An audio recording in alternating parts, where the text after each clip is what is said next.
আল্লাহ পাক অবাক হয়ে যান সেই যুবককে দেখে, যার প্রবৃত্তির তাড়না নাই, সে আল্লাহর দ্বীনের পথে ছুটছে।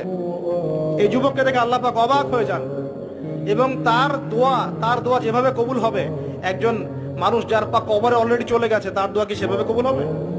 দুজনের ইবাদত সমান। এই বয়সে আপনি অনেক কিছু করতে পারেন।